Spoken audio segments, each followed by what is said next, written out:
Hai, Assalamualaikum and welcome to Pika Storyteller Channel. So, Pika nak ucapkan terima kasih kepada korang yang sudi untuk klik pada video kali ini, dan seperti biasa kepada korang baru sahaja singgah di channel ni, jangan lupa untuk terus tekan butang subscribe di bawah. Dan lagi satu, alang-alang korang dah kat sini, support juga lagi satu channel iaitu Automology Channel, di mana Pika review banyak kereta-kereta yang menarik di Malaysia. So, untuk video kali ini, Pika akan menceritakan tentang kisah seram yang berlaku kepada dua orang penghantar jenazah. Jadi tanpa kita buang masa, jom kita mulakan. Untuk kisah kali ini, korang kena tahu ada dua watak utama. Yang pertama adalah Ikhwan dan yang kedua adalah Haji Abu, bukan nama sebenar. Dan kejadian seram yang menimpa mereka ni sebenarnya berlaku semasa mereka menghantar jenazah daripada Alor ke Bentong. Memandangkan pada masa tu, apabila si jenazah ni meninggal dunia dekat hospital, dan jenazah ni merupakan salah seorang daripada penduduk kampung dekat sekitar kampung di mana Ikhwan dengan Haji Abu ni tinggal. Dan disebabkan tiada waris ataupun saudara mara yang datang untuk ambil jenazah tu untuk hantarkan ke kampung dia dekat Bentong, jadi pada masa ni lah Haji Abu ni dia meminta pertolongan daripada Ikhwan untuk menghantar. Maksudnya Haji Abu ni minta Ikhwan untuk temankan Haji Abu hantar jenazah tersebut ke Bentong pada hari tu. Dan mulanya Ikhwan ni dia rasa berat hati tahu untuk tolong Haji Abu ni hantar jenazah tersebut, sebab bagi dia mungkin ada orang lain yang boleh tolong Haji Abu ni ataupun boleh temankan Haji Abu ni untuk hantarkan jenazah tersebut ke Bentong. Tetapi tak ada. Maksudnya tak ada seorang pun dalam AJK ke apa yang boleh tolong temankan Haji Abu ni untuk hantar jenazah tersebut. Jadi nak tak nak, disebabkan Ikhwan ni dia menganggap yang Haji Abu tu sama seperti bapa dia sendiri, so nak tak nak akhirnya dia pun bersetujulah untuk temankan Haji Abu ni pergi hantar jenazah tersebut. Tak lama kemudian mereka berdua pun bertolak menghantar jenazah tersebut, dan pada masa tu dah pun waktu malam. Okay.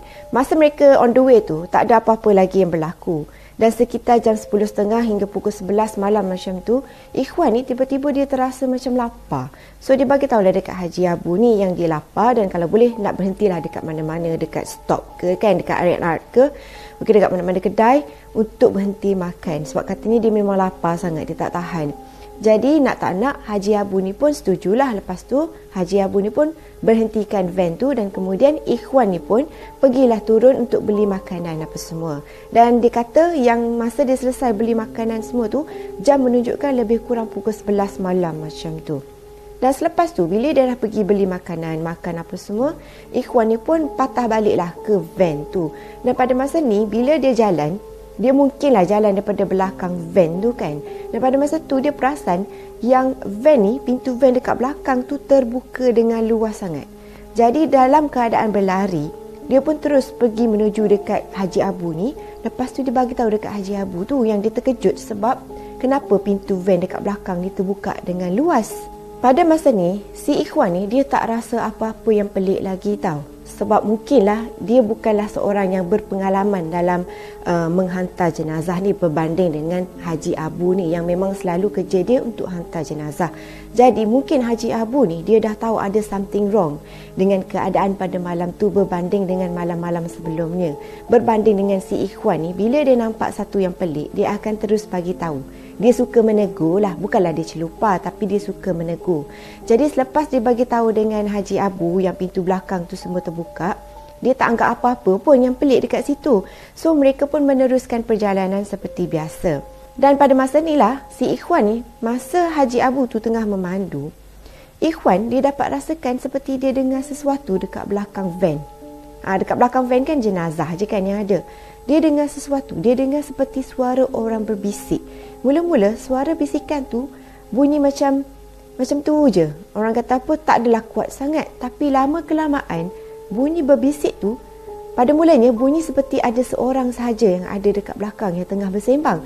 Tetapi lama-kelamaan bunyi seperti berbisik tu macam ada 2-3 orang yang tengah bersembang dekat belakang tu. So pada masa tu Ikhwan ni dengan rasa, orang kata rasa ingin tahu. Sebab kalau kita kan, biasanya bila kita rasakan dekat belakang aku ni jenazah aja, tak ada orang pun, tapi kenapa aku bunyi macam sayup-sayup, macam orang tengah berbisik, macam orang tengah bercakap. Jadi Ikhwan ni kalau dekat situasi kita sendiri pun, mestilah korang akan rasa macam nak tengok belakang kan. Nak toleh ke belakang tengok siapa ada kat belakang ni kan. So pada masa tu si Ikhwan ni pun dia tolehkan kepala dia. Dan pada masa tu memang dia tak nampak apa-apa pun. Bila dia dengar suara tu, dia toleh, tak ada pun orang ke apa dekat belakang tu. Jadi pada masa ni dia pun terus bagi tahu dekat Haji Abu ni. Dia tanya Haji Abu tu, dengar tak bunyi macam ada orang tengah berbisik-bisik dekat belakang ni. So pada masa tu Haji Abu ni mungkin dia dah dengar, dia dah lama tahu. Cumanya dia ni tak menegur. Dia bukan macam Ikhwan ni. So lepas Ikhwan ni tegur keadaan macam tu, Haji Abu ni pun terus stop kenderaan mereka ni, van jenazah ni, dekat bahu jalan. Dan pada masa itulah dia terus pergi tekuk mulut si Ikhwan ni. Tekuk, korang tahu kan, dia tutup mulut si Ikhwan ni supaya Ikhwan ni berhenti menegur, berhenti bercakap. Selain tu juga, sambil dia menekuk mulut si Ikhwan ni, Haji Abu bagi tahu dekat si Ikhwan ni, kau jangan mulut sembarangan sangat. Kalau boleh jangan menegur. Sebab mungkin Ikhwan ni dia tak tahu apa sebenarnya yang sedang berlaku. Dan pada masa itulah Ikhwan ni dalam keadaan terkejut. Dahlah dia dengar benda yang berbisik tu kan. Lepas tu Haji Abu pergi tekuk mulut dia pula supaya dia ni jaga percakapan dia. Jangan mulut tu sembarangan sangat. So pada masa tu juga si Ikhwan dibagi tahu yang tiba-tiba van jenazah tersebut bergoncang dengan sangat kuat.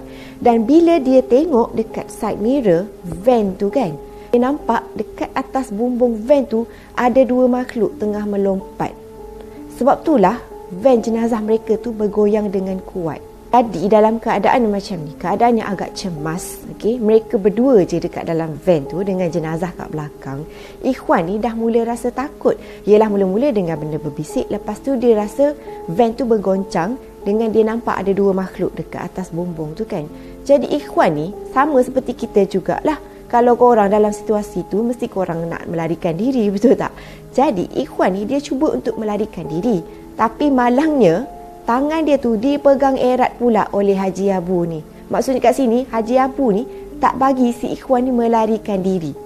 So nak tak nak, Ikhwan terpaksa dah stay je dekat dalam van jenazah tu. Dan pada masa tu, Haji Abu ni pun melaungkan azan dengan sangat kuat.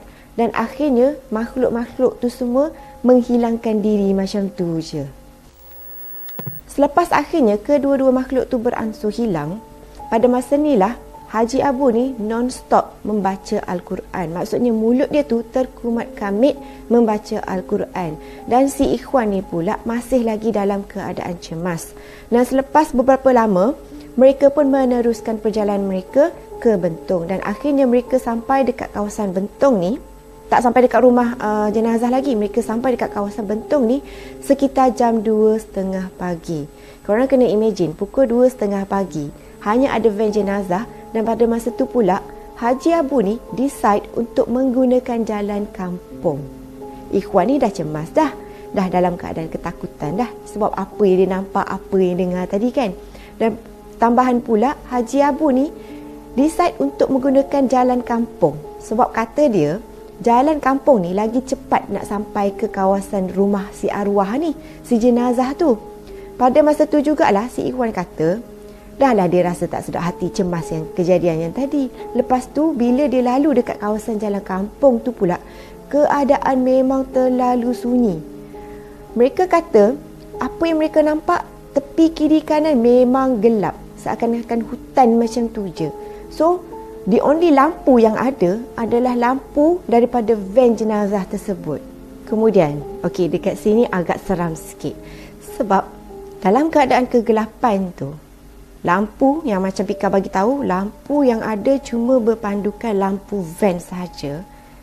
Pada masa ni lah, masa Pak Abu tu perlahan-lahan memandu kan, dalam keadaan kegelapan dengan keadaan si Ikhwan ni tengah ketakutan, mereka berdua ni nampak ada ramai sangat orang-orang kampung, penduduk kampung yang berada dekat depan mereka.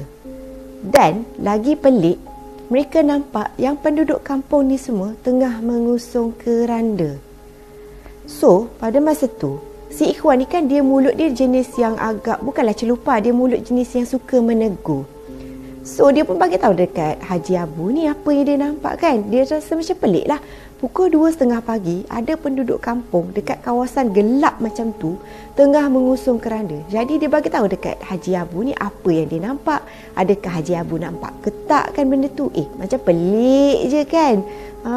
Kenapa dia orang ni angkat keranda pada waktu-waktu macam ni? Mungkin macam tu lah kot conversation di antara Ikhwan dengan Haji Abu ni.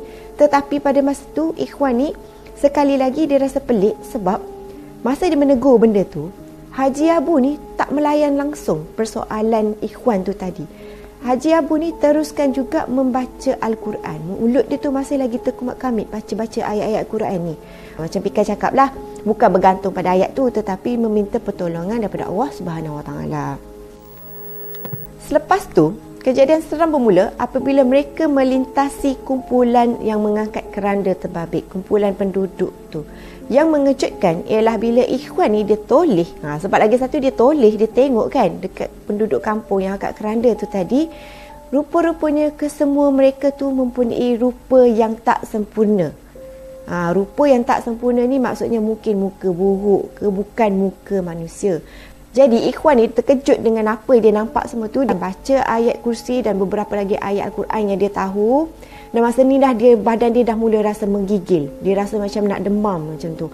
Mungkin sebabkan dia ni terkejut lah. So selepas tu, lepas mereka nampak je benda-benda tu tadi, mereka teruskan juga perjalanan dan akhirnya Alhamdulillah mereka pun sampailah ke destinasi dekat rumah jenazah ni. Dan lepas majlis pengebumian apa semua, mereka pun meneruskan perjalanan untuk balik semula ke rumah mereka. So, apa pengajaran yang korang boleh ambil daripada sini? Yang pertama, mungkinlah kita semua memang akan selalulah rasa takut kan bila setiap kali tengok van jenazah. Sebenarnya bukan kita takut dengan van jenazah. Sebenarnya kita sebagai manusia, kita takut dengan kematian sebenarnya. Dan yang kedua pula pengajaran dia adalah bila setiap kali kalau nampak apa-apa pun, kalau boleh mulut tu janganlah nak menegur sembarangan kan. Macam itulah lebih kurang dia punya pengajaran tu kan. So apa pun, kalau boleh Pika nak korang bagi tahu dekat Pika apa yang korang rasa tentang cerita kali ni. Okay, korang komen dekat bawah. Dan as usual, jangan lupa untuk tekan butang like, comment and share. Dan juga support Pika Storyteller Channel. Tekan butang loceng tu supaya setiap kali kalau Pika keluarkan video baru, korang akan terus dapat notification daripada Pika Storyteller Channel.